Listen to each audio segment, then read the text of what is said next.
Hello everyone, I welcome you all to Divya Career. So students, आज के session में हम लोग स्टार्ट करेंगे रिटेल बैंकिंग वेल्थ मैनेजमेंट के important questions of modules A and B. तो इसमें हम लोग एमसीक्यूज भी डिस्कस करेंगे ही, साथ में इसमें जो इम्पोर्टेंट न्यूमेरिकल्स आ सकते हैं आपके एग्जाम में based on these two modules, case studies जिस टाइप की पूछी जाती हैं एग्जाम में, वो सभी कुछ हम लोग आज के सेशन में डिस्कस करने वाले हैं। तो जरूर से पूरे ही वीडियो को एंड तक देखिएगा जिससे कोई भी इम्पोर्टेंट क्वेश्चन आपका मिस ना हो।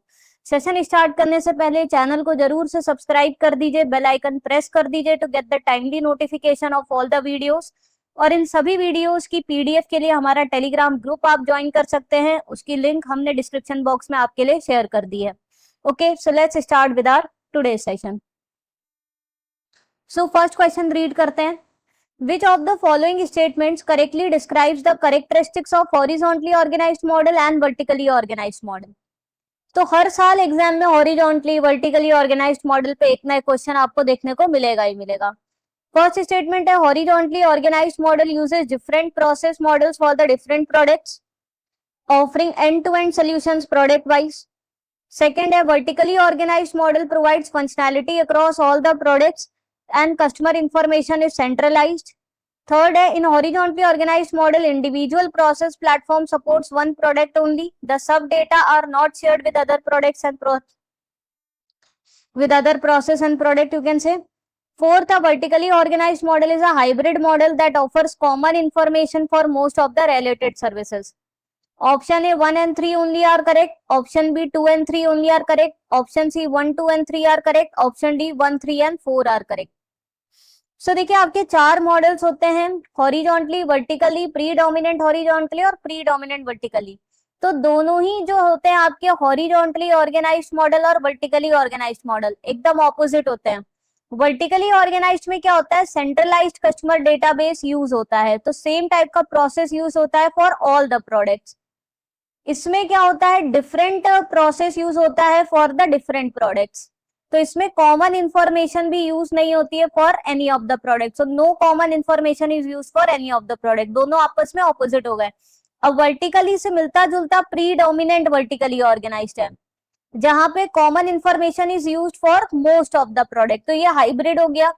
साथ में प्रीडोमिनेंट हॉरिजॉन्टल, हॉरिजॉन्टल से मिलता जुलता है, जहां पे common information is used for some of the products. So horizontally में कॉमन इंफॉर्मेशन किसी भी प्रोडक्ट के लिए यूज नहीं होती और डिफरेंट प्रोसेस यूज होता है for the different products. Predominant horizontal में common information is use for some of the products. Predominant vertical में common information is use for most of the products. और वर्टिकल में centralised customer information use होती है, so common information is use for all of the products. So predominant horizontal और predominant vertical आपके क्या होते हैं, हाइब्रिड मॉडल हो गए। बाकी ये दोनों आपके हाइब्रिड नहीं है, एकदम एक्सट्रीम एंड्स पे है। सो ऑप्शन स्टेटमेंट 1 वाला करेक्ट है, horizontal organise use different process for the different products end to end different solutions for the product wise, ये करेक्ट है। Vertically provides functionality across all the products, customer information is centralised, इसमें same ही type का process use होता है for all the products और centralised customer information है, ये भी करेक्ट है। Horizontally organized model individual process platform supports one product only. Sub data are not shared with other products. So यहाँ पे different process use होता है for the different products. Horizontal organized, ये भी correct है। फोर्थ में कह रहा है vertical organized is a hybrid model which offers common information for most of the related service. Hybrid model आपके predominant horizontal और predominant vertical होते हैं, तो ये वाला गलत हो गया। For most of the related service के लिए common information use हो रही है, तो ये predominant vertical model होगा, not vertically organized। तो करेक्ट स्टेटमेंट्स हो गए 1, 2 and 3, option C right answer हो गया। आई होप आपको चारों ही मॉडल्स क्या है, क्लियर हो गए। नेक्स्ट हमारा न्यूमेरिकल क्वेश्चन है, ABC bank provides the following details rupees in crore for the financial year 24-25। Fee income bank की दी है 120 crore, net interest income 880 crore, operating cost 250 crore, total asset at the beginning of year 9500 crore, total asset at the end of year 10500 crore. You have to find the return on asset. अब किसी पे भी आपको find out करना है रिटर्न, तो सिंपल फॉर्मूला होता है net income upon return on assets है।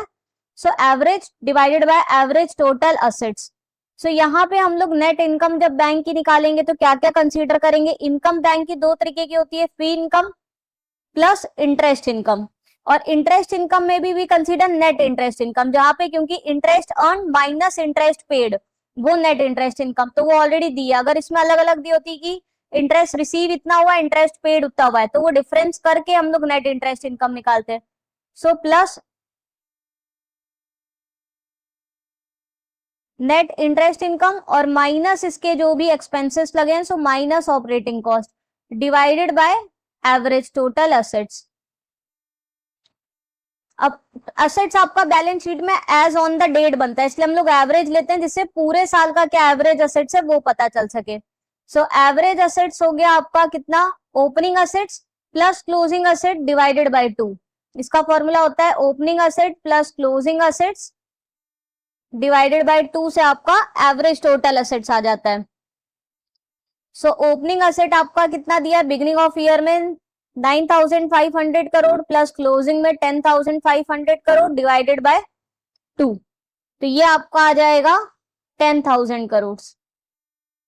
रिटर्न ऑन एसेट आपको फाइंड आउट करना है, तो फ्री इनकम कितनी है 120 करोड़ की, नेट इंटरेस्ट इनकम है आपकी 880 करोड़ माइनस ऑपरेटिंग कॉस्ट है 250 crore divided by average total assets जो कि आपका आया 10,000 करोड़ इनटू 100।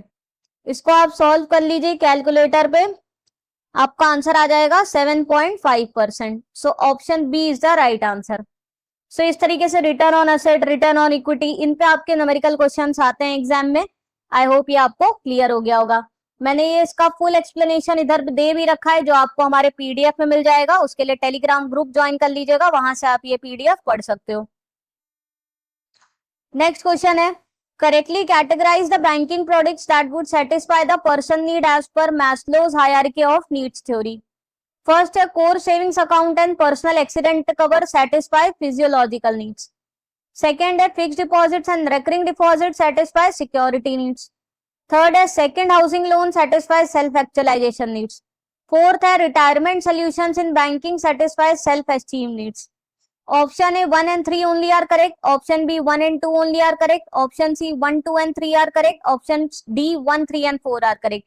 अब आप देखोगे हर साल मैस्लोज हायरार्की पे इस टाइप का क्वेश्चन आपको एक ना एक देखने को मिलेगा ही मिलेगा। सो देखिए आपके मैस्लोज हायरार्की में 5 लेवल ऑफ नीड्स होते हैं, तो उसमें जो कोर सेविंग अकाउंट होता है आपका, पर्सनल एक्सीडेंट हो गया, जो सबसे इंपॉर्टेंट बेसिक प्रोडक्ट होते हैं, फर्स्ट हाउसिंग लोन, ये 3 प्रोडक्ट आपके फिजियोलॉजिकल नीड्स को सेटिस्फाई करते हैं, जो बेसिक नीड्स होते हैं ह्यूमन बींग्स के। फिर जो एफडी आरडी आप बनाते हो, ये आपका क्या हो गया, एलआईसी प्रोडक्ट्स होगा, एंडाउमेंट पॉलिसीज, ये आपके सेफ्टी सिक्योरिटी नीड्स को सेटिस्फाई करते हैं। तो ये स्टेटमेंट भी करेक्ट है और ये भी करेक्ट है। सेकेंड हाउसिंग लोन आपने लिया, फर्स्ट तो आपका फिजियोलॉजिकल नीड सेटिस्फाई कर रहा है, second housing loan satisfy self esteem needs, और retirement solution satisfy self actualisation needs. तो अब इसमें आप ये याद रखिएगा, सेल्फ एक्चुअलाइजेशन जो हाईएस्ट लेवल ऑफ नीड्स है, उस पे आपको ज्यादातर रिटायरमेंट सोल्यूशंस वाले प्रोडक्ट्स देखने को मिलेंगे, जैसे कि आपका पेंशन लोन्स हो गया, सीनियर सिटीजन सेविंग स्कीम हो गई, तो ये सीनियर सिटीजन वाले सारे चीजें देखने को सेल्फ एक्चुअलाइजेशन में मिलेंगे। ओके, तो सबसे ऊपर होता है बेसिक लेवल फिजियोलॉजिकल, जिसमें एकदम बेसिक प्रोडक्ट आते हैं, कोर सेविंग अकाउंट, पाई और हाउसिंग लोन। फिर आरडी, एफडी, एलआईसी, ये सब सेफ्टी सिक्योरिटी में आते हैं। सोशल नीड्स में आपके different types of retail loans आ जाते हैं, personal loan, car loan, consumer loans. Self esteem में आपके कुछ यूलिप प्रोडक्ट्स आ गए, term insurance, second housing loans, ये सब आते हैं। और सेल्फ एक्चुअलाइजेशन में रिटायरमेंट बेस्ड प्रोडक्ट्स आते हैं। तो हमारा फर्स्ट और सेकंड स्टेटमेंट करेक्ट है, थर्ड और फोर्थ इनकरेक्ट है। सो राइट आंसर हो गया हमारा option B, 1 and 2 only are correct.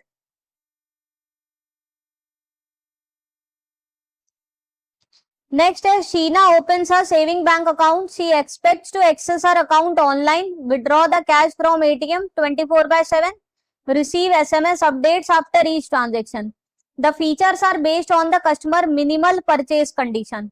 The features included in the, not Divya but Sheena account, are best described as part of which product level?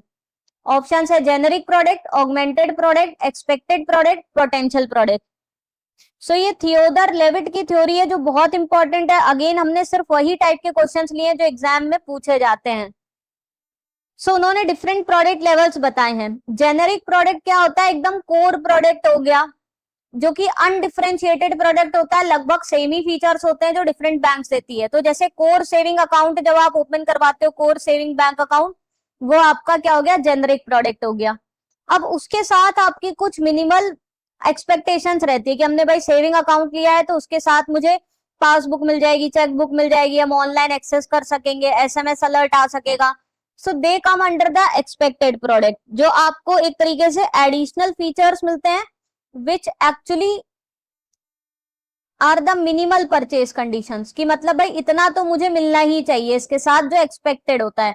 Augmented product हो गया जो और additional value add करते हैं, जो कि आपका कस्टमर प्लेजर का काम करते हैं, कि जैसे अगर आपको डोर स्टेप्स पे घर आके कैश कलेक्शन की services free of cost bank देते तो वो ऑगमेंटेड प्रोडक्ट। और पोटेंशियल प्रोडक्ट फ्यूचरिस्टिक प्रोडक्ट जो अभी आया नहीं है but with the advancement in technologies वो आ सकता है। जैसे एक समय पे cardless ATM withdrawal potential product में था, ठीक है।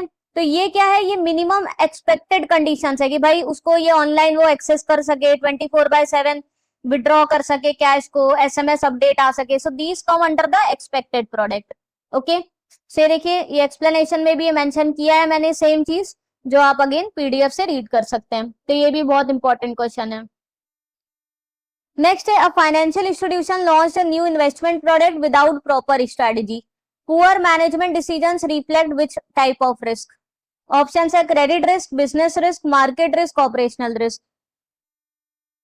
सो राइट आंसर है बिजनेस रिस्क। तो देखिए ये डिफरेंट टाइप्स की रिस्क होती है विच द फर्म और you can say a bank और अ फाइनेंशियल इंस्टीट्यूशन में फेस।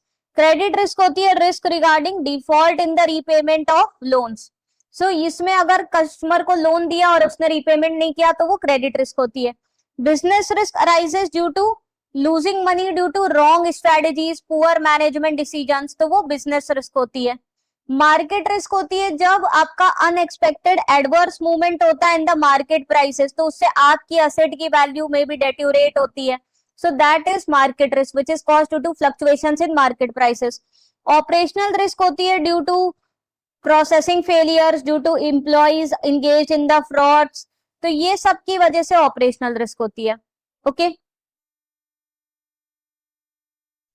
नेक्स्ट है which of the statement is correct regarding difference between retail banking and wholesale banking. Again दोनों के बीच में डिफरेंस पे भी एक नया क्वेश्चन आपको हर साल एग्जाम में देखने को मिलेगा ही मिलेगा।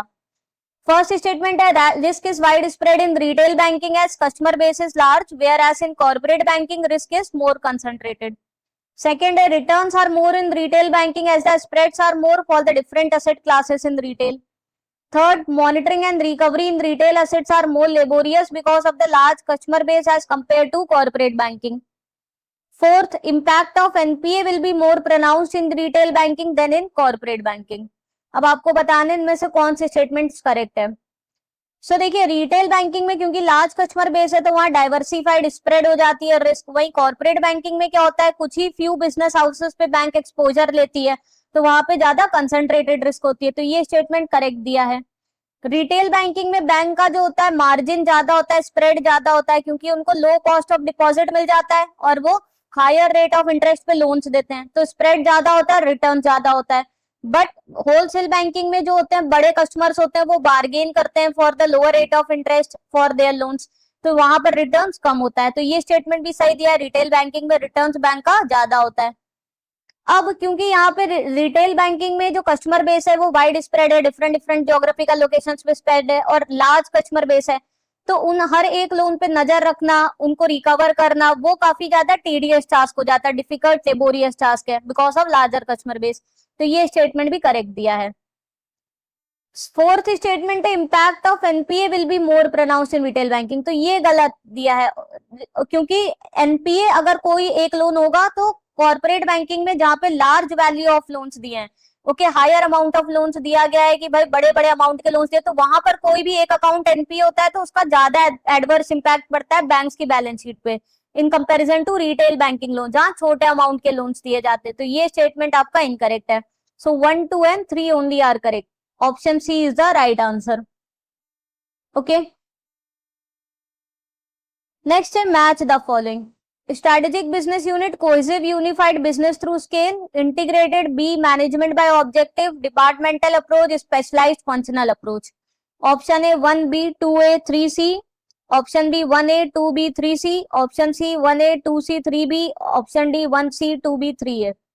सो देखिए स्ट्रैटेजिक बिजनेस यूनिट अप्रोच ये कहती है कि भाई ऑटोनॉमस डिविजन्स होते हैं, उनका अपना अलग प्रोडक्ट होता है, अपना अलग मार्केट है. जैसे एसबीआई बैंक है, उसका क्रेडिट कार्ड का अलग अपना यूनिट है, अलग प्रोडक्ट है, अलग मार्केट है. ओके वो इंडिपेंडेंट यूनिट है विच functions by management by objective. तो एसबीयू में एमबीओ का कॉन्सेप्ट वर्क करता है. इंटीग्रेटेड अप्रोच स्मॉल बिजनेसेस में यूज होता है, कोहेसिव अप्रोच यूज होती है. सो 2 से कौन सा रिलेटेड हो गया, ए हो गया. और डिपार्टमेंटल अप्रोच किससे रिलेटेड है कि भाई ये सही दिया है, सी है कि स्पेशलाइज्ड फंक्शनल अप्रोच जहां पे डिफरेंट डिफरेंट डिपार्टमेंट्स बने रहते हैं. ओके मार्केटिंग, अकाउंटिंग और उसके हिसाब से बिजनेस एक्टिविटीज रहती है directed. So 1B 2A and 3C. Correct answer आपका ऑप्शन ए हो गया. सो ये डिफरेंट अप्रोचेस है जो अगेन आपको क्लियर होने चाहिए. Next, which of the following statement is false as per the PPI, which is prepaid payment instrument guidelines? Option है open PPI allow the transfer to the pre-registered beneficiary up to 2 lakhs per month. Option B fund transfer limit to non-pre-registered beneficiaries 50,000 per month. Option C semi-closed PPI do not permit cash withdrawal. Option D all the PPIs must have a minimum validity of 1 year from the last reload or reload date. इनमें से कौन सा statement incorrect है या false है? Option B right answer है. जो non pre registered beneficiaries है उनका फंड ट्रांसफर लिमिट आपका 10,000 इन अ मंथ है, नॉट 50,000. बाकी जो pre registered full KYC PPIs है उनका 2 lakhs पर मंथ है, ये सही है. क्लोज्ड पीपीआई और सेमी क्लोज दोनों ही टाइप के पीपीआई में कैश विड्रॉल अलाउड नहीं होता. सिर्फ जो ओपन पीपीआई होते हैं जो कि बैंक्स इशू करती है उसी में कैश विड्रॉल की फैसिलिटी होती है. और हर प्रीपेड इंस्ट्रूमेंट का मिनिमम वैलिडिटी एटलीस्ट 1 year होनी चाहिए. तो ये स्टेटमेंट भी करेक्ट है. ओके नेक्स्ट अगेन ये बहुत इंपॉर्टेंट क्वेश्चन है. For underlying loans for bullet repayments, MRR, which is the minimum retention ratio, shall be dash of the book value of loans being securitized. Options है 5%, 10%, 15%, 20%. So minimum retention requirement कुछ rules है जो RBI ने दिए हैं banks को. अगर banks क्या सिक्योरिटाइजेशन करवाती है अपने लोन्स को, सो कुछ परसेंटेज ऑफ देयर लोन जो सिक्योरिटाइज करती है वो उनको अपने पास रिटेन करने चाहिए, जिससे कि उनका खुद का भी उसमें क्या है एक्सपोजर मेंटेन रहे और वो लोग भी रिकवरी में कोशिश करती रहे लोन्स में. ठीक है. सो देखिए जो लोन्स जिनका मैच्योरिटी पीरियड, ये बहुत इंपॉर्टेंट है, जिनमें बहुत बार क्वेश्चंस आए हैं. तो जो भी लोन जिनका मैच्योरिटी पीरियड है अप टू 24 months या फिर which are backed by residential mortgages loan जो है, वहां पर जो एमआरआर रिक्वायरमेंट है इन दोनों ही केसेस में that is 5% of the book value of loan जो कि बैंक सिक्योरिटाइज कर रही है. वो लोन्स जिनका मैच्योरिटी है, वैसे लोन जिनका maturity period greater than 24 months है, या फिर जो बुलेट रीपेमेंट है, बुलेट रीपेमेंट जहां पे प्रिंसिपल और इंटरेस्ट एक साथ मैच्योरिटी पे दिया जाता है. ओके उनका चाहे कोई भी टेन्योर हो, इन दोनों ही टाइप्स के लोन्स का मिनिमम रिटेंशन रिक्वायरमेंट है 10%. तो ये रूल है जो एकदम याद रखिएगा. कभी रेसिडेंशियल मॉर्गेज का पूछ लेते हैं, कभी those loans having maturity up to 24 months का पूछ लेते हैं, इसका पूछ लेते हैं, इसका हर साल एक ना एक क्वेश्चन इन पे से आता है. तो ये 4 स्टेटमेंट्स है जो एकदम याद रखिएगा. बुलेट रीपेमेंट का क्या है 10% है. ऑप्शन बी आपका राइट आंसर है. ये देखिए मैंने इधर मेंशन भी कर दिया, आप पढ़ सकते हैं. सो जो भी लोन जिनका मैच्योरिटी पीरियड लेस देन और इक्वल टू 24 months है, एमआरआर 5% है और साथ में रेसिडेंशियल मॉर्गेजेस का भी 5% ही है. जिन लोन्स का maturity period more than 24 months है और चाहे वो बुलेट रीपेमेंट्स हो, उनका एमआरआर 10% है. तो ये एकदम याद रखिएगा स्टेटमेंट्स, इनमें से बार बार क्वेश्चंस आपके एग्जाम में देखने को मिले हैं. नेक्स्ट है what is the time limit within which a suit for the foreclosure must be filed. Option है within 10 years from the day the mortgage money becomes due. Option B within 20 years from the day the mortgage money becomes due. Option C within 30 years from the day the mortgage money becomes due. Option D no specified time limit. Foreclosure अगर suit file करते हैं तो इसमें क्या होता है, जो person होता है मॉर्गेजर होता है, he loses his right to recover back the property. तो इसमें जो लिमिटेशन पीरियड होता है बैंक्स का सूट फाइल करने का for the foreclosure is 30 years. Okay, और सिमिलरली मॉर्गेज के केस में for taking the possession of the property when the mortgage money becomes due, उसका लिमिटेशन पीरियड है 12 ईयर्स। तो याद रखिएगा, प्रॉपर्टी को पोजेशन में लेने के लिए 12 ईयर्स है और फोरक्लोजर के लिए सूट फाइल करने के लिए 30 ईयर्स है। ओके, नेक्स्ट हमारी केस स्टडी है based on education loan. So Mr. A availed education loan for his son Mr. X for his graduation in the premier institute in India. He availed a loan of 4 lakhs. After completion of his graduation, a second education loan is availed of 7 lakhs for his post-graduation studies. Answer the following questions from 11 to 13 based on this case study. तो education loan पर case study है जहां पर उसका पहला loan लिया गया 4 लाख का फॉर द ग्रेजुएशन पर्पस, उसके बाद 7 लाख का लोन दिया गया for the post graduation. So question है how much margin has to be maintained in case of first education loan of rupees 4 lakh. हम लोग मान के चलेंगे education loan, we are talking about the model education loan scheme. Okay, यहाँ पे लिख देते हैं मॉडल एजुकेशन लोन स्कीम पर है। ऑप्शन है नील, 5%, 10%, 15%। सो राइट आंसर होगा nil. So for the loans up to 4 lakhs in case of model education loan scheme, margin required is nil। और above 4 lakhs के जो एजुकेशन लोन्स होते हैं वहां पे for the studies in India के लिए अगर आप लोन लेते हो तो मार्जिन रिक्वायर्ड है 5%, और अब्रॉड में पढ़ाई के लिए लोन लेते हैं तो वहां पे मार्जिन रिक्वायर्ड है 15%। तो ये हमें याद रखना है। ओके,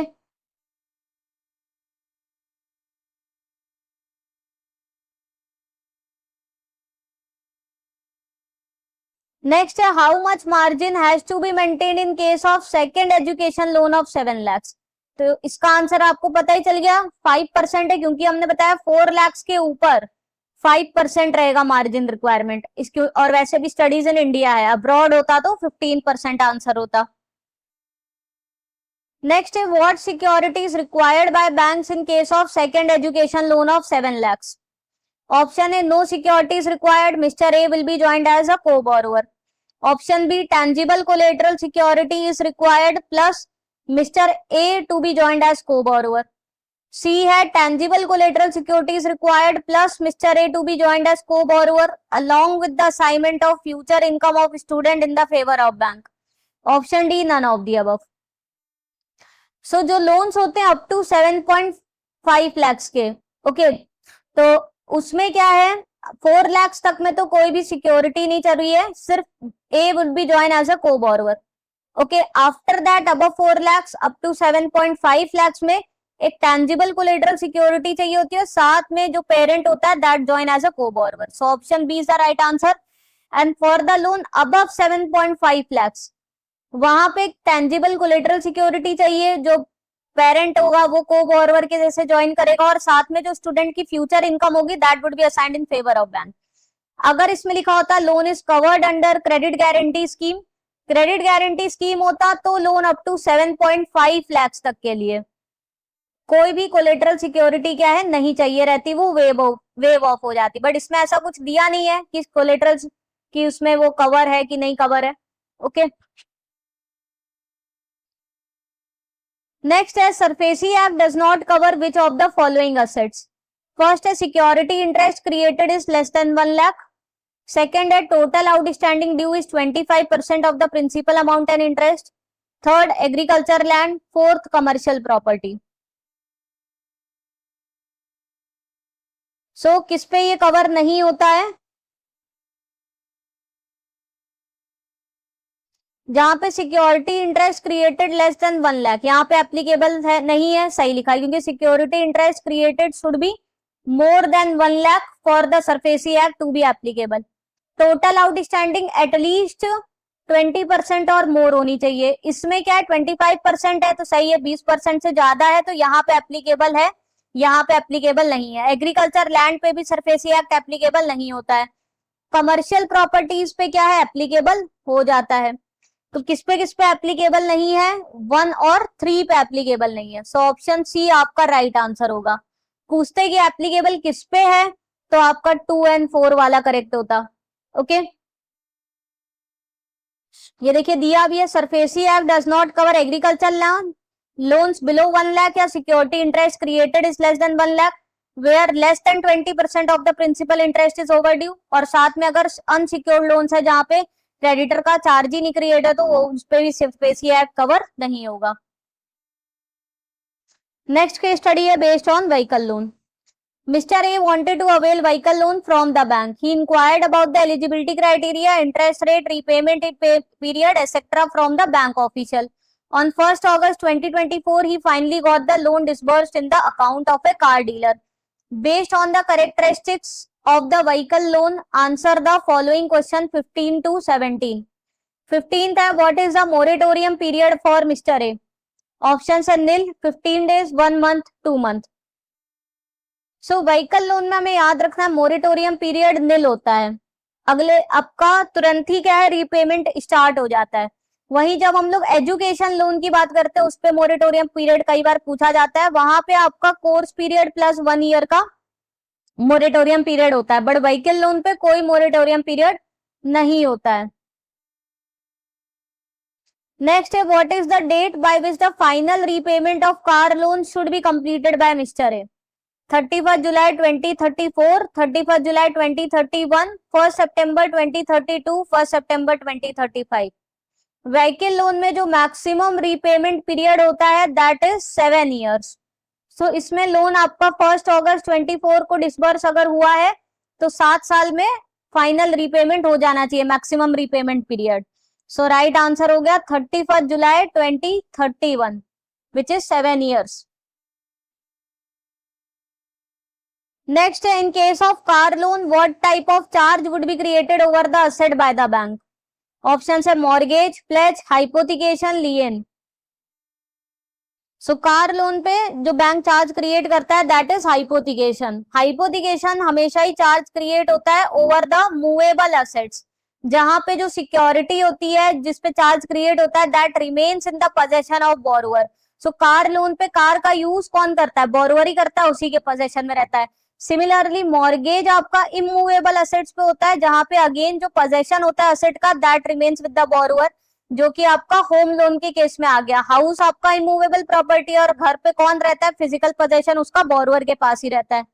प्लेज आपका चार्ज क्रिएट होता है मूवेबल एसेट्स पे जहां पे जो सिक्योरिटी का पोजेशन होता है that is transfer to the creditor और द बैंक, जो कि आपका गोल्ड लोन में होता है जहां पे आप गोल्ड ऑर्नामेंट्स क्या है बैंक के पास फिजिकल पोजेशन में दे देते हो।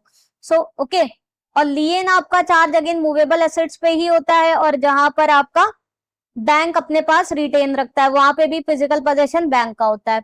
Okay,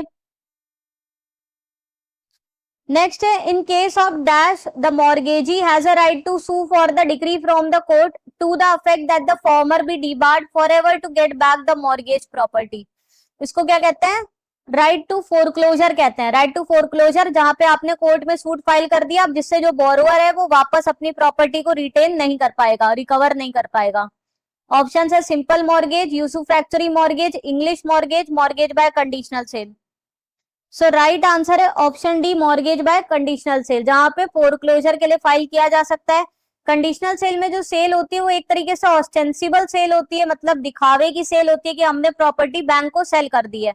okay, with the condition कि अगर बोरोवर डिफॉल्ट करता है तो वो सेल एब्सोल्यूट सेल हो जाएगी और अगर वो रीपेमेंट कर देता है तो वो वापस से बोरोवर के फेवर में वापस से डाइवर्ट हो जाएगी property.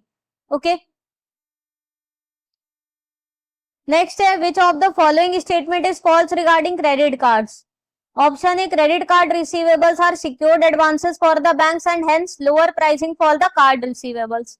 Option B, profitability from the credit card operations is quite high due to higher interest rates. Option C, regulatory prescription has made mandatory for the credit card issuer to clearly mention the interest rate on the annualized percentage rate APR. Option D, minimum amount due is calculated by adding new debits for the month, previously unpaid payments and other charges. So कौन सा statement false है? Right answer है option A. अब credit card क्योंकि unsecured होते हैं तो वहां पर बैंक क्या होता है? Higher rate of interest charge करती है, so higher pricing is there. बाकी सारा सही है, इसमें प्रॉफिटेबिलिटी बैंक के लिए हाई होती है because of high interest rate charge on the customer.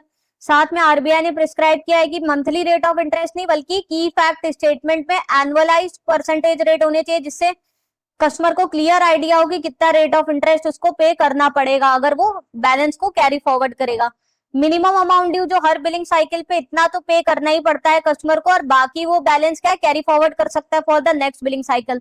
तो वो कैसे कैलकुलेट होता है, जो और उसने नए परचेसेस करे, न्यू डेबिट्स हुए, साथ में जो प्रीवियस मंथ का जो भी अनपेड अमाउंट था और जो भी बैंक के अदर चार्जेस है उन सबको ऐड करके मिनिमम अमाउंट ड्यू कैलकुलेट किया जाता है। तो ये स्टेटमेंट भी करेक्ट है। नेक्स्ट हमारा न्यूमेरिकल है, a company XYZ has the following figures in its financial statement. Using this data, find the operating ratio of XYZ. Sales है 1 करोड़ 50 लाख की, कॉस्ट ऑफ गुड सोल्ड है 90 लाख का, ऑपरेटिंग एक्सपेंसेस है 35 लाख के।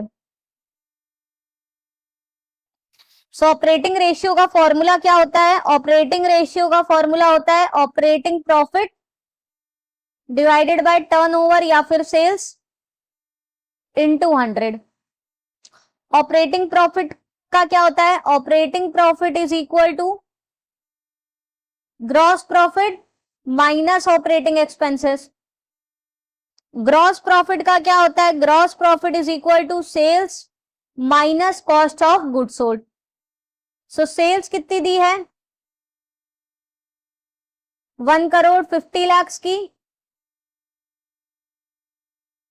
Minus cost of goods sold which is 90 lakh. So gross profit कितना आ गया 60 लाख आ गया। ओके अब बस ऑपरेटिंग प्रॉफिट निकालेंगे। सो gross profit minus CO, gross profit minus operating expenses है तो 60 लाख माइनस ऑपरेटिंग एक्सपेंसेस जो है 35 लाख के। सो इसको आप कर लीजिए, आपका आ जाएगा 25 लाख। अब हमें क्या निकालना है, ऑपरेटिंग रेशियो निकालना है which is nothing but operating profit जो हमारा आ चुका है 25 लाख का डिवाइडेड बाय टर्नओवर या cells which is 1 crore 50 lakh into 100। इसको आप सॉल्व कर लीजिए, ये पूरे कट जाएगा, ये बचेगा 2500 डिवाइडेड बाय 150 या और इंटू 100, तो ये आपका आ जाएगा 16.67%। Option D is the right answer. अब देखिए एग्जाम में कई बार सीओजीएस डायरेक्ट नहीं दिया रहता है, कॉस्ट ऑफ गुड्स सोल्ड, तो इसको निकालने का फॉर्मूला भी पता होना चाहिए। Cost of goods sold is nothing but the opening stock plus purchases plus direct expenses minus closing stock. हो सकता है इन सब की वैल्यूज दी हो और उससे आपको सीओजीएस निकालना पड़े।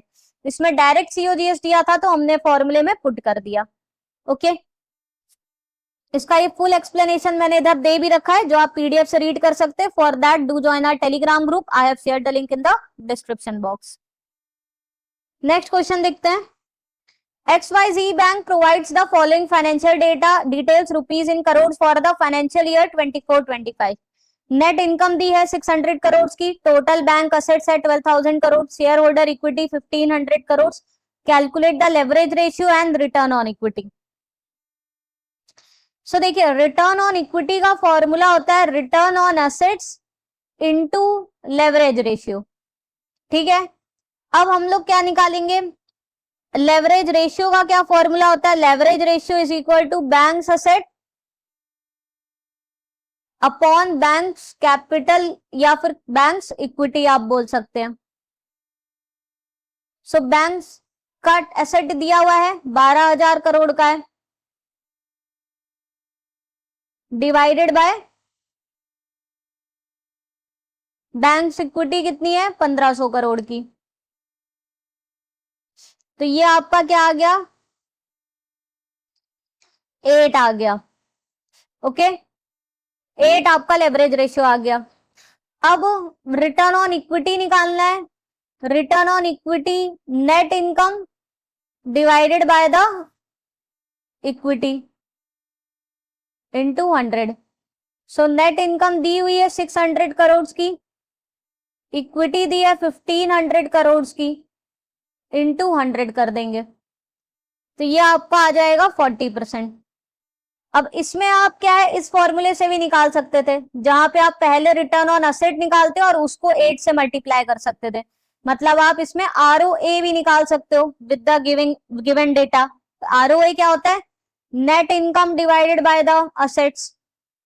सो आरओए भी निकाल सकते हैं, जो कि पूछा नहीं है, बट आरओए निकाल के भी फॉर्मूले में पुट करते तो भी यही आंसर आता। तो नेट इनकम क्या है, 600 crore divided by the assets which is 12,000 crore. So ROA आ जाता आपका 0.05। ओके, तो आप देखिए इससे भी निकाल सकते हो। तो return on equity is equal to return on assets which is 0.05 into leverage ratio which is 8। तो उससे भी आपका 40% का आंसर आ जाता। ओके, इंटू 100 कर देते फिर आपका 40% आ जाता। ओके, तो कैसे भी आप निकाल सकते हो, क्वेश्चन में कुछ भी दिया रह सकता है, कुछ भी पूछा हो सकता है, तो सारे फॉर्मूले आप याद रखो तो आप निकाल पाओगे। तो रिटर्न ऑन इक्विटी का formula return on assets into leverage ratio है, या फिर simply net income by equity, क्योंकि रिटर्न ऑन असेट्स क्या होता है, नेट इनकम अपॉन असेट्स, और ये क्या है, असेट्स अपॉन इक्विटी। तो असेट असेट आपके कट हो जाते हैं, तो नेट इनकम अपॉन इक्विटी बच जाता है। ओके, नेक्स्ट है which statement is incorrect regarding factors impacting profitability of banks. Option A, profitability of banks respond positively to GDP growth. Option B, profitability of bank respond negatively to inflation growth rate. Option C, lower interest rates along with the stiff competition among the banks have a negatively affect the bank profitability. Option D, there exists negative relationship between the deposits and profitability. इनमें से कौन सा statement false है, incorrect है। देखिए, GDP grow होगी तो banks की भी क्या है, प्रॉफिटेबिलिटी बढ़ेगी। ओके, इकोनॉमी ग्रो हो रही है, ज्यादा से ज्यादा लोन की रिक्वायरमेंट होगी, ज्यादा रिटर्न होगा, बैंक्स की प्रॉफिटेबिलिटी बढ़ेगी। सो जीडीपी इंक्रीज होगी तो प्रॉफिटेबिलिटी भी इंक्रीज होगी, ये करेक्ट है। इन्फ्लेशन से ये ऑपोजिट वर्क करती है। ओके, इन्फ्लेशन अगर बढ़ेगा तो ये नेगेटिव इंपैक्ट पड़ेगा इसका, कॉस्ट क्योंकि बढ़ेगा, बैंक्स के लिए भी ऑपरेटिंग कॉस्ट बढ़ेगा तो प्रॉफिटेबिलिटी कम होगी। तो ये वाला भी स्टेटमेंट करेक्ट दिया है। इंटरेस्ट रेट अगर मार्केट में कम होगा और कंपटीशन ज्यादा होगा तो अगेन बैंक का रिटर्न कम होगा, प्रॉफिटेबिलिटी कम होगी। ओके, तो अगेन नेगेटिव इंपैक्ट आता है, तो ये भी सही दिया हुआ है।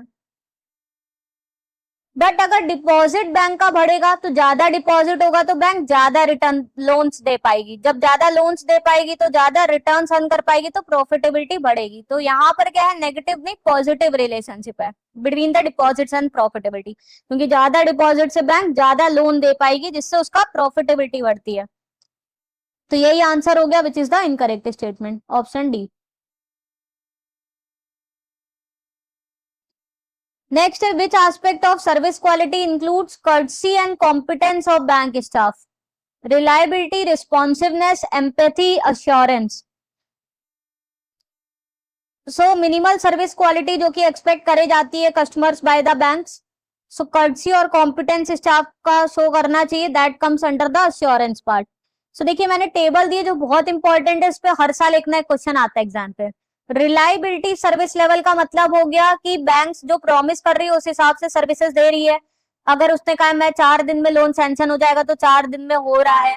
Okay, so ability to perform the promise service dependably and accurately is called reliability. Responsiveness, customer को कोई भी कंप्लेन है तो कितनी जल्दी उसकी कंप्लेन रिजॉल्व हो पा रही है, कितना उसको जल्दी प्रॉम्प्ट सर्विस बैंक से मिल रही है, that is responsiveness. Empathy, customer के लिए सोचना, कस्टमर के शूज में जाकर सोचना कि भाई उसके लिए और ज्यादा अफेक्शनेट होना। So accessibility to the service, open communication, understanding the customer, that comes under the empathy part. Assurance में आ जाएगा कि कॉम्पिटेंट है स्टाफ को, नॉलेज है, कर्टसी पोलाइट बिहेवियर शो करता है, क्रेडिबिलिटी है इन द बैंक्स, और सिक्योरिटी प्रोवाइड कर रहा है। So competence, courtesy, credibility and security comes under the assurance aspect. Okay, next है in which stage in the product life cycle the sales volume of the product picks up and the product is likely to break even and start generating profits for the organization.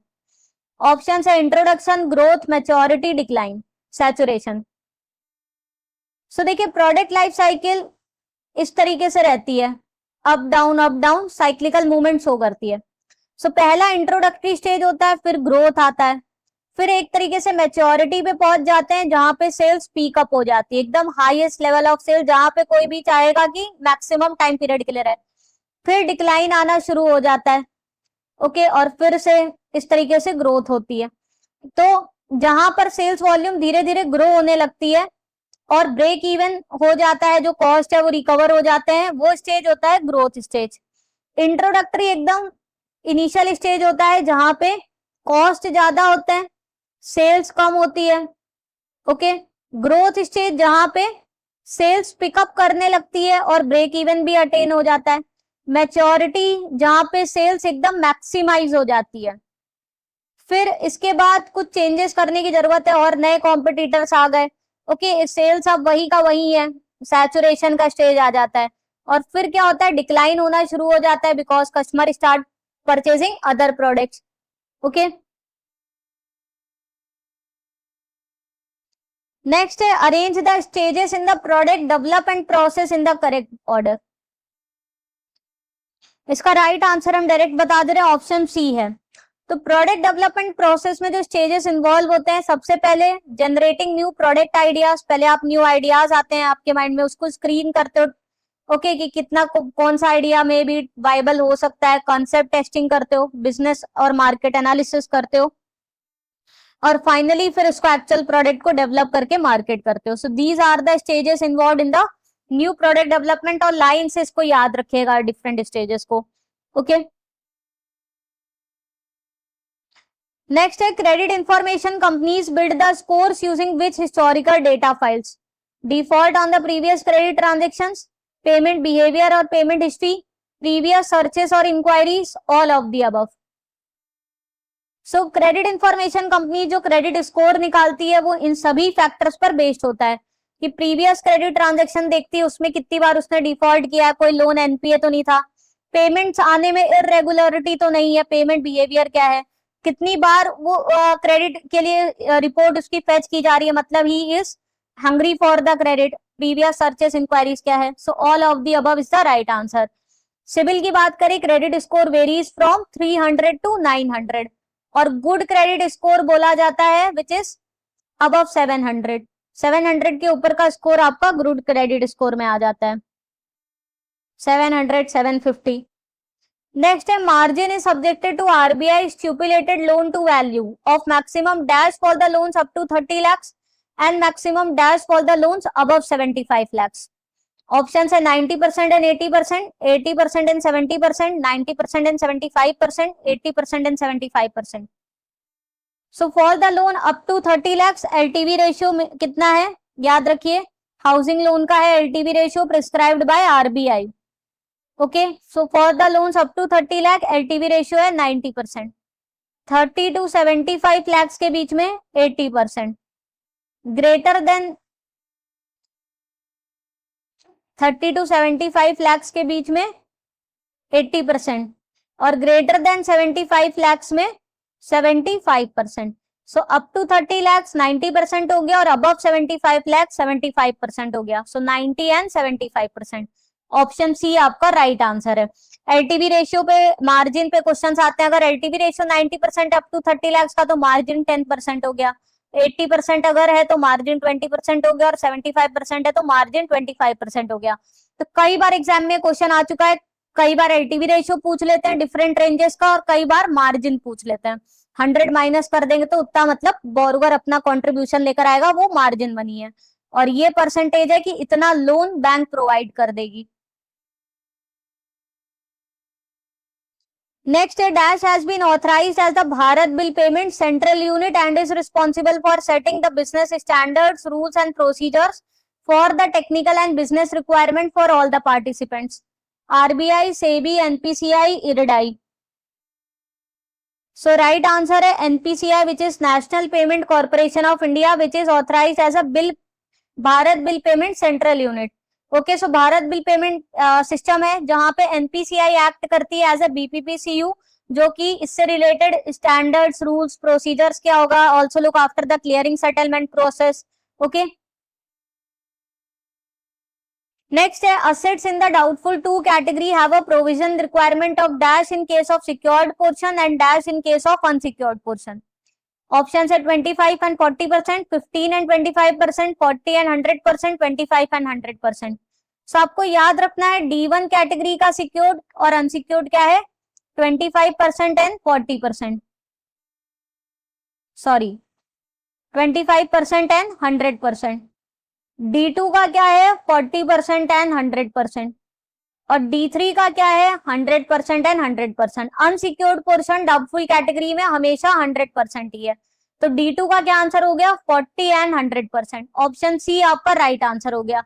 Similarly अगर सब standard में जहां पे NPA 12 महीने तक रहता है 12 months के लिए, वहां पे सिक्योर्ड पोर्शन में 15% और अनसिक्योर्ड पोर्शन में 25%. तो ये प्रोविजनिंग नॉर्म्स हमेशा याद रखिएगा, आपने पीबीबी में भी पढ़े थे, आरबीडब्ल्यूएम में भी है, तो क्वेश्चन एग्जाम में पूछे जाते हैं इनमें से. लास्ट क्वेश्चन है which of the statement is incorrect in respect to security receipts issued by asset reconstruction companies. Options है every ARC should obtain initial rating of their security receipt from an approved credit rating agency within the period of 6 months from the date of acquisition of asset. Option B, ARC will get the rating of their security receipt reviewed from an approved CRA as on 30 June and 31st December every year. Option C, every ARC shall invest in the security receipt issued by the trust set up for the purpose of securitization, an amount not less than 10% under each scheme. Option D, where the investment by the bank in SR is backed by the stretched assets sold by it under an asset securitization is more than 10% of the security receipt backed by its sold asset needs to keep the provision. So कौन सा incorrect statement है option C, बाकी सारे correct है. यहाँ पर credit rating agency से rating लेनी रहती है सिक्योरिटाइज एसेट्स रिगार्डिंग, क्योंकि उसको इन्वेस्टर जो क्वालिफाइड इंस्टीट्यूशनल बायर्स होते हैं वो इसमें इन्वेस्ट करते हैं. क्यूआईबीज में आपके रिटेल इन्वेस्टर नहीं आते, इसमें बड़े इन्वेस्टर आते हैं like other banks, mutual funds, pension funds. तो with in the 6 period from the acquiring of the asset rating लेनी रहती है और 30 जून 31 दिसंबर इस तरीके से रेटिंग करनी रहती है. और हर एआरसी को उसमें कम से कम कितना 15% तक का इन्वेस्टमेंट रखना रहता है for having their skin in the game, जिससे कि उनका इतना स्टेक बना रहे. और अगर मोर देन 10% की है तो फिर वहां पे प्रोविजन भी रखना पड़ता है. साथ में क्वेश्चन और आता है एआरसी का एनओएफ, जो कि अब याद रखिएगा 300 करोड़ है. ओके, पहले 100 करोड़ था, 300 करोड़ है net own fund requirement for the asset reconstruction companies. उनको सर्टिफिकेट ऑफ रजिस्ट्रेशन आरबीआई से लेना रहता है. सो स्टूडेंट्स, इसके साथ हमारा आज का ये सेशन ओवर होता है, जहां हमने बहुत ही इंपॉर्टेंट क्वेश्चंस डिस्कस करे based on retail banking of modules A and B. आपको पसंद आया हो जरूर से लाइक कर दीजिए, चैनल को सब्सक्राइब करके बेल आइकन प्रेस कर दीजिए to get the timely notification. और इस वीडियो की पीडीएफ के लिए हमारा टेलीग्राम ग्रुप ज्वाइन कर लीजिएगा, उसकी link I have shared in the description box. See you in the next session. Thank you.